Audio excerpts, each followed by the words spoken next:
Assalamu alaikum. My name is Hamda and today I'll be teaching you something about the cell. Cell एक वो basic topic है जो class 9, 10, first year, second year, either Cambridge or A levels. Cambridge में O level system हो, 9th हो, normal matric हो, Sindh board, Punjab board, federal board, कोई सा भी बोर्ड हो and you chose like biology, if you choose biology तो biology का ये एक बेसिक टॉपिक है जिसको हम बोलते हैं द सेल. सेल एक basic being a very basic topic, cell की थोड़ी सी हम बेसिस इस ट्यूटोरियल में या इस लेक्चर में स्टडी करेंगे. Firstly, a very brief intro. Myself, Hamda Khan. I'm pursuing my medical second professional year from Bagai Medical University. इससे पहले मेरा HSSC AKUEB बोर्ड का है, यानी कि AKUEB बोर्ड आगा खान यूनिवर्सिटी एग्जामिनेशन बोर्ड, और इससे पहले मैंने ओ लेवल्स किया जो मैंने बीकन हाउस से किया. मेरी तीनों ऑफ कोर्स मेरी दोनों प्रीवियस एजुकेशन भी मेडिकल बैकग्राउंड से ताल्लुक़ रखती है. मेरा HSSC भी प्री मेडिकल है और मेरा ओ लेवल भी फ्रॉम बायो है. तो हम विदाउट एनी फर्दर डिले हम आगे इस पर प्रोसीड करेंगे और अपने इसको स्टडी करेंगे कि हमारा बेसिकली क्या है, what is the cell. To this slide. Cell क्या है? Cell is the basic structural and the functional unit of life. Cell को स्ट्रक्चरल और फंक्शनल यूनिट ऑफ लाइफ क्यों कह रहे हैं? क्योंकि सेल एक वो बेसिक स्ट्रक्चर है जो कि बेसिकली बिल्डिंग ब्लॉक है of complex multi cellular organisms.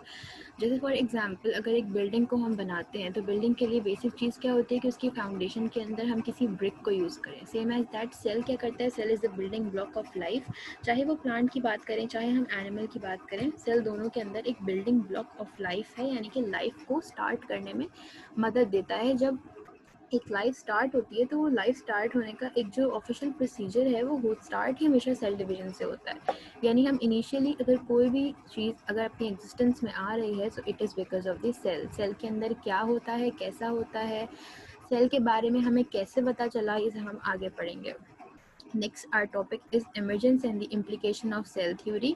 Cell theory की implications और सेल की हिस्ट्री वगैरह ओ लेवल्स और कैम्ब्रिज बोर्ड में तो इंक्लूडेड नहीं है, लेकिन जहाँ तक बात है फर्स्ट ईयर और सेकंड ईयर की, तो फर्स्ट ईयर और सेकंड ईयर के अंदर इसका पार्ट लिया जाता है और ज़्यादा पढ़ाया जाता है, जबकि 9th के अंदर भी सेल थ्योरी थोड़ी बहुत पढ़ाई जाती है. लेकिन कैम्ब्रिज और ओ लेवल्स के अंदर सेल थ्योरी नहीं पढ़ाई जाती, डायरेक्ट सेल और उसके कॉम्पोनेंट्स पढ़ाए जाते हैं. But for the other students other than O levels हम यहाँ पे ये डिस्कस कर लेंगे. स्टडी ऑफ सेल, जाहिर है cell, what is cell biology? Cell biology the study of cell. लेकिन ये किसने डिस्कवर करी? ये रॉबर्ट हुक ने डिस्कवर की. And how he discovered this, उसने कुछ cork को लिया. Cork is composed of minute honeycomb like compartments which he termed as cell. According to Hooke, cell is an empty space bounded by thick walls, and very little information was added to this idea in that century, in the 19th century. तो उसने क्या किया, उसने microscope के अंदर एक cork substance को उसने व्यू किया अंडर द माइक्रोस्कोप. जब उसने व्यू किया तो उसको हनी लाइक कंपार्टमेंट्स दिखे. उस कंपार्टमेंट्स को उसने सेल का नाम दिया कि ये सेल होंगे. उस टाइम तक कुछ नहीं पता था कि सेल में कौन से ऑर्गेनल्स हैं, कौन से नहीं हैं. उसने जस्ट अंडर माइक्रोस्कोप के अंदर, ऑफ कोर्स हम इसको नेकेड आई से नहीं देख सकते, तो हमें इसके लिए माइक्रोस्कोप की ज़रूरत है क्योंकि स्मॉलेस्ट यूनिट है. तो उसने माइक्रोस्कोप को देखा और माइक्रोस्कोप के जरिए उसको व्यू करा और उसको सेल का नाम दे दिया. Hooke was of the view that cell contains empty spaces, but later when in 1831 Robert Brown reported the presence of nucleus in the cell, due to this discovery Hooke's idea about the cell as an empty space was changed. उसने पहले ही कहा था कि ये एक empty space है, Honey like compartment है और इसमें empty space है, लेकिन जब इसने सही तरीके से उसको देखा, उसने देखा कि इसमें कोई न्यूक्लियस प्रेजेंट है या इसके अंदर कोई और चीज़ें प्रेजेंट हैं, तो उसका ये आइडिया कि सेल एक empty space होता है ये ख़त्म हो गया. इसके फर्दर कॉन्सेप्ट को आगे एक जोलॉजिस्ट और एक बॉटनिस्ट लेके चले. जोलॉजिस्ट शॉन है और बॉटनिस्ट शील्डन है. इन दोनों ने काम किया और इन्होंने एक नई थ्योरी निकाली जिसको इन्होंने नाम दिया सेल थ्योरी. अब सेल थ्योरी क्या है? सेल थ्योरी के कुछ बेसिक फंडामेंटल और कुछ सेलिएंट फीचर्स हैं जो हम अब स्टडी करेंगे. यानी सेल थ्योरी क्या है? Cell theory is one of the most fundamental generalisations in biology, like it has wide ranging effects in all biological sciences. इसमें सारी डिटेल्स हैं कि सेल थ्योरी क्या थी, कैसे हुई और कैसे आई, ये सारी बातें हैं इसके अंदर। सेल थ्योरी की 3 बेसिक फीचर्स हैं। वो फीचर्स ये हैं कि all organisms are composed of one or more cells. जो ऑर्गेनिज्म एक सेल के बनते हैं उनको यूनिसेल्यूलर कहा जाता है, और जो बहुत सारे सेल्स के बनते हैं उनको मल्टी सेल्यूलर कहा जाता है। नेक्स्ट है all cells arise from pre existing cells. ये बात इन्होंने कही कि हर सेल जो है वो एक पुराने सेल से बन रहा है, यानी कि every cell arise from the pre existing cell. इस बात पर बहुत ज़्यादा कॉन्फ्लिक्ट थी, लेकिन फिर जब एक्सपेरिमेंट हुए, Virchow's hypothesis came into being, और रडोल्फ वर्जॉ ने इसके अंदर फर्दर स्टडी किया, तो he was a German physician, तो उसने हाइपोथाइज किया कि न्यू सेल्स जो हैं they are only form by the division of the previously existing living cells. तो इस बात को काउंटर चेक करने के लिए उन्होंने क्या किया, उन्होंने एक बैक्टीरिया को व्यू किया और बैक्टीरिया के ऊपर एक्सपेरिमेंट किया कि अब बैक्टीरिया को देखते हैं कि वो किस तरह रिप्रोड्यूस करता है। तो उसके अंदर जो उनको फंडामेंटल उस एक्सपेरिमेंट से बात मिली वो यही थी कि एक बैक्टीरिया पुराने लिविंग बैक्टीरिया से एग्जिस्ट बनता है। तो इसका ये पता लगा कि all cells arise from pre existing cells, जैसी बात यहाँ पर मेंशन है कि all cells arise from the pre existing cells. Next is cell is the basic structure as well as functional unit for all organism। इसका क्या मकसद है? क्या इसमें ऐसा है जो ये बेसिक है? बेसिकली सेल जो है ना, आपकी हुई हुई तमाम एक्टिविटीज़ को कंट्रोल करता है। इसके अंदर हमें सारी ये बात मिलेगी कि सेल स्ट्रक्चरल और फंक्शनल यूनिट ऑफ लाइफ कैसे है। Cell is unit of structure and function in living organism. Multicellular organism हो या फिर यूनिसेल्यूलर ऑर्गेनिज्म हो, एनिमल हो या प्लांट हो, हर सेल का अपना एक काम है। अगर हम एनिमल की बात करें तो मसल सेल्स हैं, वो कॉन्ट्रैक्ट करते हैं, रिलैक्स करते हैं, हम अपना हाथ उठाते हैं, पाँव उठाते हैं, मूवमेंट्स करते हैं due to the contraction and relaxation. Nerve cells की बात करें तो नर्व सेल्स इम्पल्सेस ट्रांसमिट करते हैं। ग्लैंड्स की बात करें तो ग्लैंड सिक्रीशन करते हैं। अगर हम रेड ब्लड सेल्स की बात करें तो रेड ब्लड सेल्स हमारी ऑक्सीजन कैरी करते हैं। और अगर हम स्टमक की बात करें, वो हमारा गैस्ट्रिक जूस सिक्रीट करती है, हमें डाइजेशन में हेल्प करती है। और ये सारे काम हमें कौन करा रहा है? बेसिकली ये सारे काम हमें सेल्स करा रहे हैं। वन और the other cell is responsible for it. हर तरह का, हर हमारी बॉडी में स्पेशलाइज्ड किस्म के सेल्स बने हैं, फिर उन सेल्स से टिश्यूज़ बने और टिश्यूज़ से ऑर्गन्स बने। तो हमारी बॉडी के अंदर एक डाइवर्सिटी है सेल्स की, डिफरेंट टाइप्स ऑफ वेरिएशंस हैं सेल्स की। इसी तरह अगर हम प्लांट में बात करें, प्लांट के अंदर डिफरेंट सेल्स हैं, जाइलम है, फ्लोएम है, ये सब क्या हैं? ये सब स्पेशलाइज सेल्स हैं। They are specialise to one or more of their function. जैसे कि अगर जाइलम की बात करें तो जाइलम वाटर कंडक्ट करने में हेल्प करेगा। फ्लोएम की बात करें तो फ्लोएम हमारे पूरे प्लांट्स के पार्ट्स में, रूट से लेके उसके एरियल पार्ट्स तक, उसको फूड ट्रांसलोकेट करेगी। स्क्लेरेनकाइमेटस सेल्स की बात करें तो वो सपोर्ट देंगे प्लांट को। क्लोरेनकाइमस सेल्स की बात करें तो वो क्लोरेनकाइमा उसको फोटोसिंथेसिस कराएगा, मतलब उसके अंदर अपने अंदर क्लोरोप्लास्ट कैरी करेगा और उसका फोटोसिंथेसिस कराएगा, उसका फूड बनाएगा। अगर पेरेनकाइमेटस सेल्स की बात करें तो वो उसका सरप्लस फूड अपने अंदर रखेगा। कहने का मकसद ये है कि हर सेल अपने अपने फंक्शन के अंदर स्पेशलाइज्ड है और उसको हर चीज़ की आदत है, अपने अपने सेल को के साथ अपनी ड्यूटी परफॉर्म करने की उसको आदत है। नेक्स्ट हम बात करेंगे कि अब प्लांट में भी सेल है, एनिमल में भी सेल है, लेकिन क्या अब इन दोनों का सेल जो है वो सेम है? हमारे पास दो स्ट्रक्चर्स यहाँ पर स्क्रीन पर मौजूद हैं। One is the plant cell and this one is the animal cell. Plant cell के अंदर हमारे पास क्या चीज़ है और क्या चीज़ नहीं है, हम जब ऑर्गेनल्स पढ़ेंगे तो हमें पता चलेगा कि किस ऑर्गेनल का क्या काम है। लेकिन फॉर नाउ आपको नज़र आ रहा होगा, अगर हम बेसिक विजुअल डिफरेंसेस की बात करें, विजुअल डिफरेंसेस को देखें जो हमें नज़र आ रहे हैं एक्चुअली, वो इसमें क्या है कि एनिमल सेल की एक शेप बहुत इरेगुलर है। यानी you see there is no specific shape इसके अंदर कोई इसका स्पेसिफिक वॉल्यूम नज़र नहीं आ रहा, एक बस इरेगुलर सी शेप है। एक ऐसी शेप है जिसको हम कोई सा डायमेंशनल नाम नहीं दे सकते। जबकि अगर हम प्लांट सेल की बात करें तो प्लांट सेल के अंदर हमें एक रेगुलर शेप नज़र आ रही है, यानी कि एक रेक्टेंगुलर शेप हम इसके अंदर देख सकते हैं। तो क्या इसमें ऐसी चीज़ है जो इसमें नहीं है? इसके अंदर बेसिकली है सेल वॉल। सेल वॉल वगैरह और सारे ऑर्गेनल्स हम आगे फर्दर स्लाइड्स में इस लेक्चर में स्टडी करेंगे, लेकिन फॉर नाउ अभी हम बेसिक डिफरेंसेस पॉइंट आउट कर रहे हैं। ये जो एक बड़ी सी चीज़ हमें बीच में नज़र आ रही है, this is a vacuole. Vacuole plant के अंदर मौजूद है, लेकिन एनिमल सेल के अंदर इनका मेजर डिफरेंस होता है कि इसमें स्मॉल स्मॉल वैक्यूल्स होते हैं, लेकिन इसके अंदर एक बड़ा वैक्यूल नहीं होता। बड़ा वैक्यूल प्लांट के अंदर इसका टर्बो प्रेशर मेंटेन करने के लिए हेल्प करता है, यानी कि इसको स्टिफ रखता है, इसकी शेप को मेंटेन करता है। इसके अलावा जो इसके स्टोरेज फंक्शंस हैं, they are the extra functions, वो फंक्शंस एनिमल सेल में भी होते हैं। एनिमल के अंदर हमें छोटे छोटे से वैक्यूल्स नजर आएंगे। This is animal cells vacuole, while this is the plant cells vacuole. Nucleus दोनों में पाया जाता है। ऑफ कोर्स न्यूक्लियस तो ब्रेन होता है, क्या फंक्शंस होते हैं वो हम आगे भी फर्दर और भी स्टडी करेंगे। बाकी सेल मेम्ब्रेन हमें यहाँ पे भी नज़र आ रही है, सेल मेम्ब्रेन हमें इसके अंदर भी नज़र आ रही है।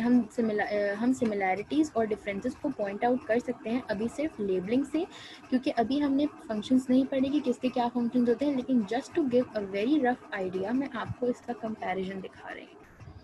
नेक्स्ट हम बात करें, हमें प्लांट ग्रीन ग्रीन कलर का दिखता है। हम खुद क्यों ग्रीन कलर के नहीं होते? अगर हम इस बात को, या हम कोई स्पेसिफिक कलर के क्यों नहीं होते? हमारे तो स्किन टोन्स होती हैं, लेकिन अगर हम प्लांट को देखें तो वो being a producer green colour के होते हैं। तो उनमें ऐसा क्या है? उनमें ये ग्रीन कलर कंटेनिंग पिगमेंट्स हैं, जिनको हम क्लोरोप्लास्ट का नाम देते हैं। क्लोरोप्लास्ट एक ऑर्गेनेल है जिनके अंदर green pigment which are known as chlorophyll, और मल्टीपल टाइप्स ऑफ पिगमेंट्स जैसे कि जेंथोफिल वगैरह, क्लोरोफिल हो गया, जेंथोफिल हो गया, वो उसको उसके कलर्स देते हैं। क्लोरोफिल होगा तो वो उसको ग्रीन कलर देगा। And this is the main reason कि हमारे पास प्लांट सेल में आपको यहाँ बहुत प्रोमिनेंटली क्लोरोप्लास्ट नज़र आ रहा होगा, लेकिन एनिमल सेल में आपको कहीं भी क्लोरोप्लास्ट नज़र नहीं आ रहा। नेक्स्ट स्लाइड पर मूव करते हैं। ये हो गए बहुत basic differences plants and animal cells के। Moving to the organelles. अब ऑर्गेनल्स क्या होते हैं? ऑर्गेनल्स हमारे प्लांट के अंदर वो चीज़ होती है जो हमारे प्लांट के सेल्स के अंदर शामिल होती है। यानी सेल बना किस चीज़ का है? अगर हमने ये बोला कि सेल एक स्ट्रक्चरल और फंक्शनल यूनिट ऑफ लाइफ है, तो सेल बना किस चीज़ का जिसने उसको फंक्शन प्रोवाइड किया? सेल बना ऑर्गेनल्स का। तो अब ऑर्गेनल्स जो हैं उसके हिसाब से वील स्टडी कि अगर हमें किसी ऑर्गेनल को अपने सेल के अंदर से निकालना पड़े तो हम उसको कैसे निकालेंगे? हम उसको दो टेक्निक से निकालेंगे। One is cell fractionation by centrifugation, और कोई ऐसे ऑर्गेनल जिनकी डेंसिटी ज़्यादा हो, जिनका वेट ज़्यादा हो, उनको हम अल्ट्रा सेंट्रीफ्यूगेशन से निकालेंगे। What do you mean by the word centrifugation? Centrifugation का मकसद ये है कि सेंट्रीफ्यूज इज़ अ मशीन।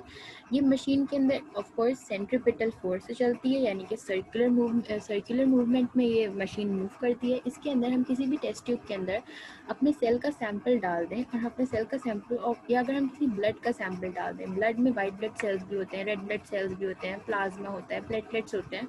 अगर हम इसको इस टेस्ट ट्यूब के अंदर डाल दें और इस सेंट्रीफ्यूज के अंदर पुट कर दें और इसको बंद करके इसको चला दें और इसकी स्पीड को हम खुद एडजस्ट कर दें और हम सेंट्रीफ्यूगेशन का प्रोसेस करें, तो थोड़े टाइम बाद हमें इस तरह की कुछ पिक्चर नज़र आएगी। उस टेस्ट ट्यूब के अंदर बिफोर सेंट्रीफ्यूगेशन सैंपल ऐसा होगा, और आफ्टर सेंट्रीफ्यूगेशन जो सैंपल है वो अपनी डेंसिटी और वेट के हिसाब से सेपरेट हो जाएगा। तो ये एक वो टेक्निक होती है जो मैंने सोचा कि मैं आपके साथ शेयर कर लूँ कि हम अगर ऑर्गेनल्स पढ़ रहे हैं और अगर हमें किसी ऑर्गेनल को बाहर निकालना पड़े तो हम उसको किस टेक्निक से बाहर निकालते हैं। नेक्स्ट, ऑफ कोर्स हम ऑर्गेनल बाहर नहीं निकाल सकते। यहाँ पर ऑर्गेनल बाहर निकालने का मकसद ये है कि अगर हमें किसी सेल को बाहर निकालना है, फॉर सपोज अगर हमें अगर ब्लड में से रेड ब्लड सेल्स और वाइट ब्लड सेल्स को अलग करना है, तो हम red blood cell, white blood cells, plasma, platelets को उनकी वेट और उनकी डेंसिटी के बेसिस पे अलग कर सकते हैं। यानी हम पार्ट्स ऑफ सेल की सेपरेशन कर सकते हैं। Organelles present in a cell body, हम थोड़ी सी बात तो कर आए हैं एनिमल और प्लांट सेल के उसके अंदर, तो will just scheme and scan through all of these organelles और हम जल्दी से इसको स्टडी कर लेते हैं कि ये क्या है। प्रोकैरियोट्स और यूकैरियोट्स, ऑफ कोर्स दोनों लिविंग ऑर्गेनिज्म की दो सब टाइप्स हैं। प्रोकैरियोट्स क्या होते हैं और यूकैरियोट्स क्या होते हैं, हमें स्टडी करना थोड़ा ज़रूरी है। Eukaryotes, you word you means true. Eukaryotes कौन से होते हैं? जिनके पास एक ट्रू न्यूक्लियस होता है, जबकि प्रोकैरियोट्स क्या होते हैं? जो कि लैक करते हैं एक ट्रू न्यूक्लियस, यानी इनके पास ट्रू न्यूक्लियस मौजूद नहीं होता। प्रोकैरियोट्स के अंदर भी सारे ऑर्गेनल्स तो मौजूद होते हैं, लेकिन वो जो ऑर्गेनल्स मौजूद होते हैं वो डायरेक्टली इनकी साइटोप्लाज्म में होते हैं, इनके अंदर कोई मेम्ब्रेन्स नहीं होती, they are not membrane bounded. While eukaryotic जो है they have got a distinct nucleus, जिनके अंदर, और उस न्यूक्लियस के अंदर ही इनका क्रोमैटिक मटेरियल बाउंड होता है, और इसीलिए इनको यूकैरियोटिक कहा जाता है। This is what is written in the text. Plasma membrane. What is plasma membrane? अगर हम यहाँ पर दोबारा से एक मिनट को इस पिक्चर पर आए तो वी विल सी इसके बाहर एक मेम्ब्रेन है। The whole cell is being bounded by a membrane. This cell is also being bounded by a membrane. तो ये मेम्ब्रेन क्या है? ये प्लाज्मा मेम्ब्रेन है। प्लाज्मा मेम्ब्रेन क्या करती है? Plasma membrane is the purpose of the plasma membrane is also known as the cell membrane. तो ये डिफरेंट स्ट्रक्चर्स को आपस में होल्ड करके रखती है। It holds the different components of the cell together and to protect it from the environment outside the cell. ये बाहर की चीज़ें अंदर नहीं आने देती। जैसे हमारे घरों के अंदर एक लॉक होता है, लॉक हमें ये बताता है कि जो हम लोग जिन लोगों को चाहते हैं कि वो हमारे घर के अंदर आए, सिर्फ वही अंदर आते हैं, और जिनको हम नहीं चाहते वो हमारे घर के अंदर नहीं आते। हम अपना लॉक बंद करके रखते हैं। तो इसीलिए ये सेल का एक डिफेंस कह लें कि एक सेल का गार्ड सिस्टम है। ये प्लाज्मा मेम्ब्रेन सेल का एक ऐसा गार्ड सिस्टम है जो बेसिकली इस तरीके की एक मेम्ब्रेन है, और ये मेम्ब्रेन सिलेक्टिवली या पार्शियली परमिएबल होती है। जो बाहर मेम्ब्रेन आपको दिख रहा है, I hope this arrow is a bit clear. ये वाले इसके अंदर जो आपको एक मेम्ब्रेन दिख रही है, ये मेम्ब्रेन सेल मेम्ब्रेन है। ये क्या है? This is the outermost boundary of the cell.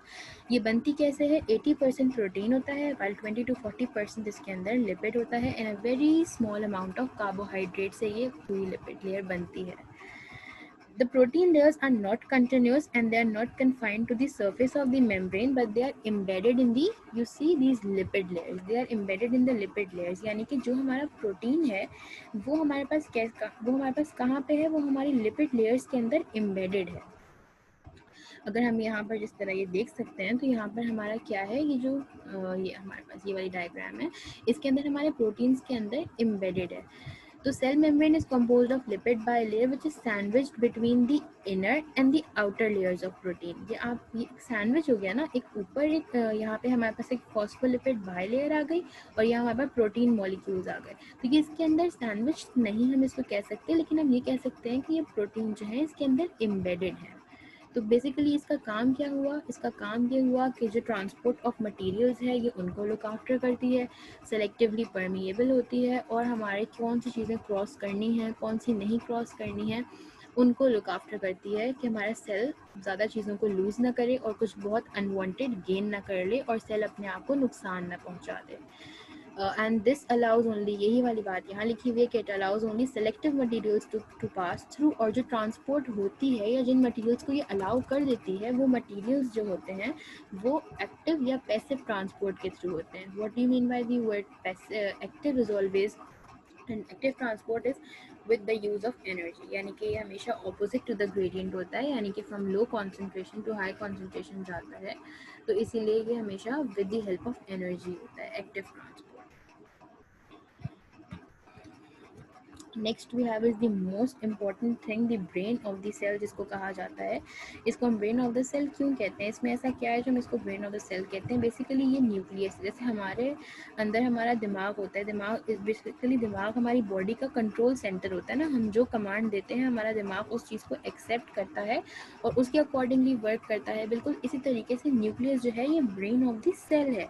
इसको ब्रेन ऑफ द सेल क्यों कहा जाता है? इसमें ऐसा क्या है जो हम इसको ब्रेन ऑफ द सेल कहते हैं?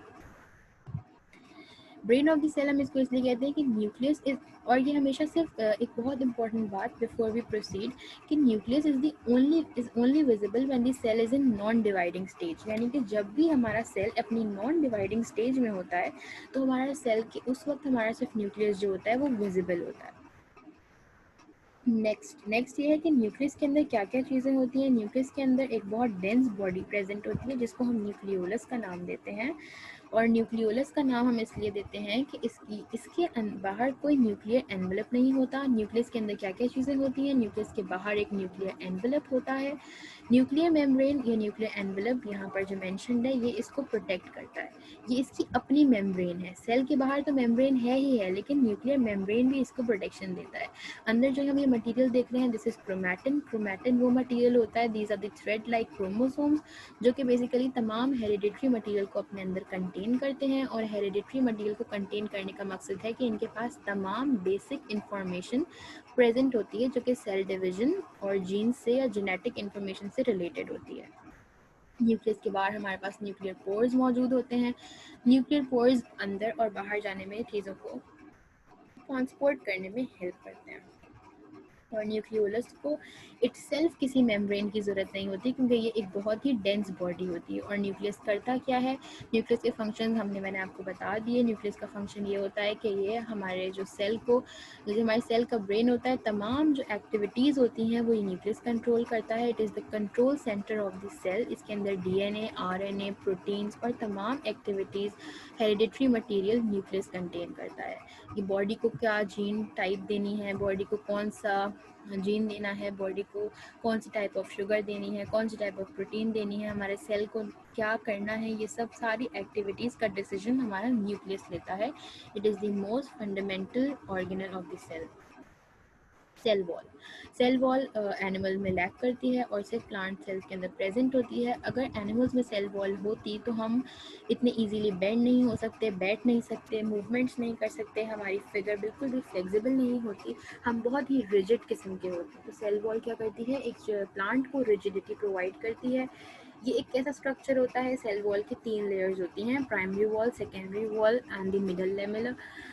ये 3 जो लेयर्स होती हैं, ये सेल वॉल इन 3 लेयर्स से बनता है। और सेल वॉल के अंदर हमें नज़र आ रहा है कि हमारी लेयरिंग कितनी क्रिस क्रॉस पैटर्न के अंदर प्लेस हुई भी होती है। Prokaryotic cell wall lacks cellulose and its strengthening material is peptidoglycan. Normally जो प्लांट्स की जो सेल वॉल होती है, it is made up of cellulose. Cellulose एक फाइबर है, हार्ड और रिजिड किस्म का फाइबर है। जबकि अगर हम एक प्रोकैरियोटिक सेल की बात करें तो प्रोकैरियोटिक सेल जो है पेप्टिडोग्लाइकन का बना। तो सेल वॉल का क्या फंक्शन हुआ, सेल वॉल का ये फंक्शन हुआ कि सेल वॉल कंपैरेटिवली थिक होती है और ये चीज़ों को रिजिड रखती है। यानी कि जो आपका प्लांट होता है उसकी बॉडी को रिजिड रखती है, जबकि ये एनिमल सेल्स में नहीं होती। Next we comes to cytoplasm. Cytoplasm cytoplasm क्या है, साइटोप्लाज्म के अंदर तमाम लिविंग कंटेंट्स होते हैं, तमाम ऑर्गेनेल्स जहाँ लाई करते हैं। साइटोप्लाज्म वो स्पेस होती है, वो एक फ्लूइड सब्सटेंस होता है, एक सेमाई सॉलिड सा एक सब्सटेंस होता है, एक जेल लाइक सब्सटेंस होता है। इसी के अंदर तमाम जो ऑर्गेनेल्स हैं वो इसके अंदर फ्लोट करते हैं। यानी आपको नज़र आ रहा होगा साइटोप्लाज्म से पूरा आपका जो सेल होता है ये फिल्ड होता है। तो इसका फंक्शन क्या होता है कि ये it act as a storehouse of the vital chemicals. It is also a site for certain metabolic processes such as glycolysis. जब आपका ग्लाइकोजन ब्रेक डाउन करता है, आपका ग्लाइकोलिसिस जब होता है हमारे पास, तो ग्लाइकोलिसिस यानी कि जो हमारा ब्रेक डाउन होता है, उस ब्रेक डाउन के अंदर वो हमारा ब्रेक डाउन भी अक्सर साइटोप्लाज्म में होता है। And cytoplasm is a site for various metabolic substances और वेरियस मेटाबॉलिक प्रोसेसेस। लेकिन इसका मेन फंक्शन, हम पहले प्रायोरिटी में जो फंक्शन लेते हैं वो यही लेते हैं कि तमाम जितने भी इनसॉल्युबल वेस्ट हों, स्टोरेज प्रोडक्ट्स हों, जितने ऑर्गेनल्स हों, इन सबको साइटोप्लाज्म अपने अंदर कंटेन करता है। तो साइटोप्लाज्म क्या है, इसके अंदर कंटेनिंग पावर सबसे ज़्यादा है। The free floating cell organelles example mitochondria, they move about in cytoplasm. यहाँ पर डिफरेंट पॉइंट्स के अंदर आपको ये सारी इन्फॉर्मेशन जो मैं आपको बता रही हूँ ये इसके अंदर आपको ईजिली मिल जाएगी। और साइटोप्लाज्म में 2 पार्ट्स होते हैं, एक soluble part and the insoluble part. और जो soluble part of the cytoplasm is called the cytosol, उसको हम साइटोसोल कहते हैं। और जितने भी सेल ऑर्गेनल्स वगैरह जो चीज़ें जो शामिल होती हैं साइटोप्लाज्म में, जो नॉर्मली फ्लोट कर रही होती हैं, वो हमारे इनसॉल्युबल पार्ट में होती हैं। Next we move to ribosomes. Ribosomes क्या होते हैं, राइबोसोम एक ऐसा ऑर्गेनल है जिसको हम कहते हैं कि ये एक प्रोटीन फैक्ट्री है। राइबोसोम एक प्रोटीन फैक्ट्री है, इसका क्या मकसद है कि राइबोसोम्स के अंदर the RNA present in ribosome is called the ribosomal RNA. RNA जो इसके अंदर प्रेजेंट होता है इसको हम राइबोसोमल RNA कहते हैं। It exist in 2 forms, either they are freely dispersed in the cytoplasm or they are attached with the rough endoplasmic reticulum. हम आगे पढ़ेंगे कि रफ एंडोप्लाज्मिक रेटिकुलम क्या होता है। रफ एंडोप्लाज्मिक रेटिकुलम भी एक ऑर्गेनल होता है और उसके साथ डिफरेंट राइबोसोम्स अटैच्ड होते हैं। अभी के लिए फॉर नाउ हम फंक्शन एक याद रख लेते हैं कि ribosomes are the cell's protein factories, और यही इसका सबसे बेसिक फंक्शन है। Next, endoplasmic reticulum. What is endoplasmic reticulum? 2 तरह के एंडोप्लाज्मिक रेटिकुलम होते हैं। हमें सेल के अंदर, हम एक दफ़ा सेल की पिक्चर पर दोबारा आ जाते हैं।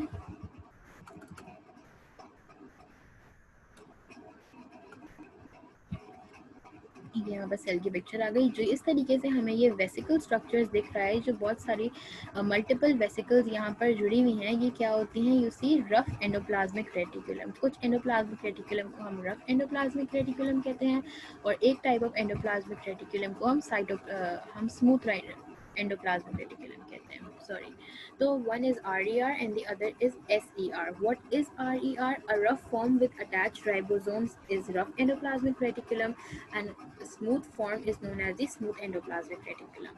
ये एक वो रफ फॉर्म है जिसके साथ हमारे पास यहाँ पर हम देखेंगे तो राइबोसोम्स अटैच्ड हैं। You see this is rough endoplasmic reticulum. यहाँ पर छोटे छोटे डॉट्स डॉट्स डॉट्स यहाँ पर ये जो यहाँ हमें नजर आ रहे हैं, दीज आर दी राइबोसोम्स। यहाँ पर क्या हो रहा है? यहाँ पर प्रोटीन बन रहा है। क्यों? क्योंकि राइबोसोम्स प्रोटीन फैक्ट्रीज हैं।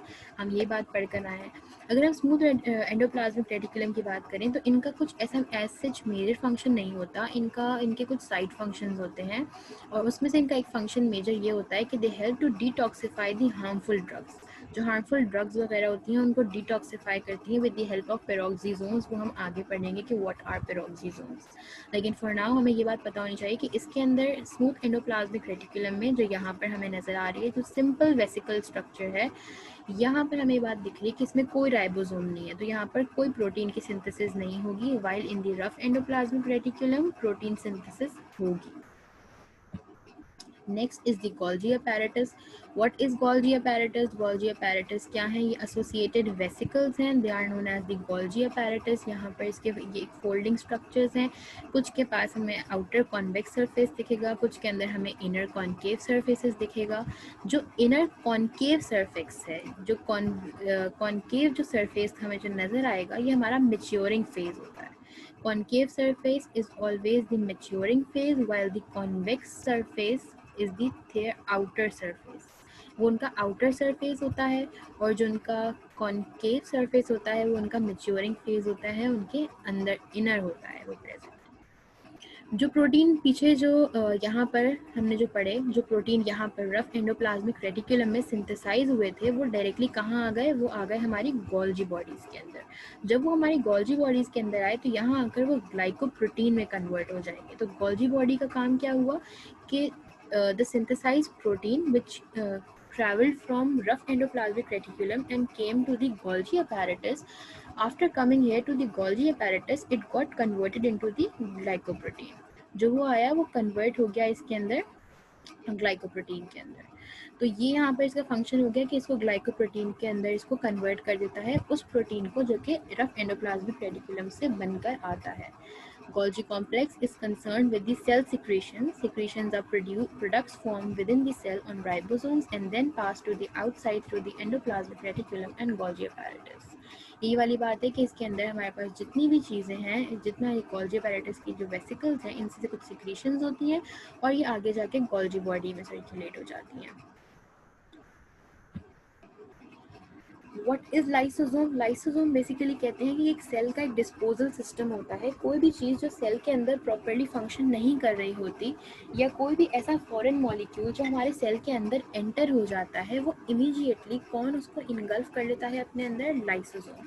लाइसोसोम के अंदर एक डिस्पोजल पावर है, और डिस्पोजल पावर उसको क्या करती है कि उसको सिंपल डाइजेस्टेबल पीसेस में डिवाइड कर देती है। अगर तो वो सॉलिड पार्टिकल होगा तो it would be the process would be known as phagocytosis, और अगर वो जो मटेरियल है वो लिक्विड होगा तो it would be known as pinocytosis. तो हैं तो ये दोनों फेगोसाइटोसिस एंड पिनोसाइटोसिस दोनों हमारे पास उसकी वो हैं एक्टिविटीज़ हैं लाइसोसोम की। लेकिन लाइसोसोम को हम सिंपल वर्ड्स में ये कह सकते हैं कि ये सेल का डिस्पोजल सिस्टम होता है। जो भी चीज़ें या जो लगता है कि materials need to be recycled और it needs to be renewed, तो वो लाइसोसोम वो काम कर देता है। वो कुछ उसके जो कुछ एंजाइम्स होते हैं वो उस सेल्स को जो बिल्कुल ख़राब हो चुके होते हैं, जो बिल्कुल यूजलेस हो चुके होते हैं, उनको डिजेनरेट कर देता है, या फिर जो सही हो सकते हैं उनको रिपेयर करके उनके अंदर डेवलपमेंटल प्रोसेस बना सकता है। और लाइसोसोम डिफरेंट सेल्यूलर डाइजेशन के लिए, यानी ज़ाहिर है जो डाइजेशन वो कर रहा है, सेल के अंदर डाइजेशन कर रहा है, तो वो सेल्यूलर डाइजेशन के लिए एंजाइम्स भी सिक्रीट करता है। यानी लाइसोसोम इंश्योर करता है कि जो उसका सेल है वो हमेशा हेल्दी रहे। माइटोकॉन्ड्रिया क्या है? माइटोकॉन्ड्रिया वो छोटे छोटे एनर्जी पैकेट्स हैं जो मतलब एनर्जी पैकेट्स तो एटीपी होते हैं, लेकिन ये एक वो ऑर्गेनल है जो एनर्जी पैकेट्स अपने अंदर प्रोड्यूस करता है, एडीपी को एटीपी में कन्वर्ट करता है, एटीपी को एडीपी में कन्वर्ट करता है, और यानी कि एडेनोसिन ट्राइफॉस्फेट को एडेनोसिन डाइफॉस्फेट में और एडेनोसिन डाइफॉस्फेट को एडेनोसिन ट्राइफॉस्फेट में जगह जगह इनके आपस में इंटरचेंजिंग हो रही होती है, क्योंकि डिफरेंट साइकिल्स चल रही होती हैं।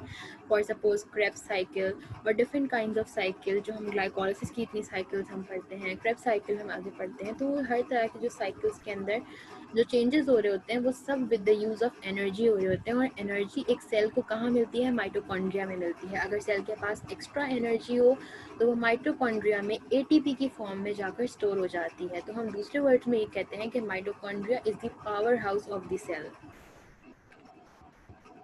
नेक्स्ट आ जाता है हमारे पास vacuole. It is our second last slide. Vacuole में मैंने आपको बताया था स्टार्टिंग में ही, एक एनिमल सेल में होता है और प्लांट सेल में भी होता है।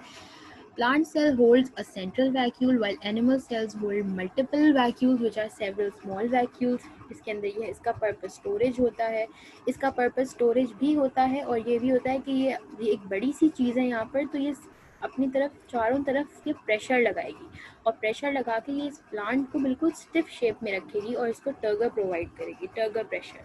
और यहाँ पर they can contain nutrients, water, waste, और यहाँ पर भी they keeps the plant rigid. Storage भी कर लेते हैं लेकिन रिजिडिटी ज़्यादा प्रोवाइड करते हैं, क्योंकि चारों तरफ से जितनी एक चीज़ बड़ी होगी वो चारों तरफ से प्रेशर एक्सर्ट करेगी and that pressure will lead to the rigidity. These two organelles, peroxisomes and centriole. What are peroxisome? Peroxisomes are such organelles जो कि हमारे पास डिटॉक्सिफिकेशन में हेल्प करते हैं। ये जिस तरह फॉर एग्जांपल अगर हमारी बॉडी के अंदर हाइड्रोजन पर ऑक्साइड H2O2 हमारी बॉडी के अंदर चली जाए तो H2O2 का जो हार्मफुल इफेक्ट है वो उसको ख़त्म करके उसको H2O में कन्वर्ट कर देते हैं। और सेंट्रियोल्स क्या करते हैं? सेंट्रियोल्स हमारी बॉडी के अंदर एनिमल सेल्स के अंदर प्रेजेंट होते हैं, मल्टीपल जगह जगह प्रेजेंट होते हैं। ये क्यों प्रेजेंट होते हैं? ये जब डिवीजन हो रही होती है, जब स्पिंडल फाइबर्स वगैरह बन रहे होते हैं और जब सीलिया या किसी भी और चीज़ की फॉर्मेशन हो रही होती है, स्पिंडल फाइबर्स जाकर अपने पोल्स और टर्मिनल्स पे अटैच हो रहे होते हैं, तो वहाँ पर सेंट्रियोल्स बहुत इंपॉर्टेंट काम करते हैं और अपने आप को उस तरीके से फिक्स करते हैं। सेंट्रियोल्स की पोजीशन पे डिपेंड करता है कि किस टाइप का क्रोमोसोम बनता है, और जो तमाम स्पिंडल फॉर्मेशन और इस तरह की चीज़ें होती हैं ये सेंट्रियोल्स के ऊपर डिपेंड करती हैं। And what are centrioles made up of? They are made up of 9 microtubule triplets. So that was all for this lecture. I hope कि आपको ये लेक्चर क्लियर हुआ होगा and this is me signing off. Take care.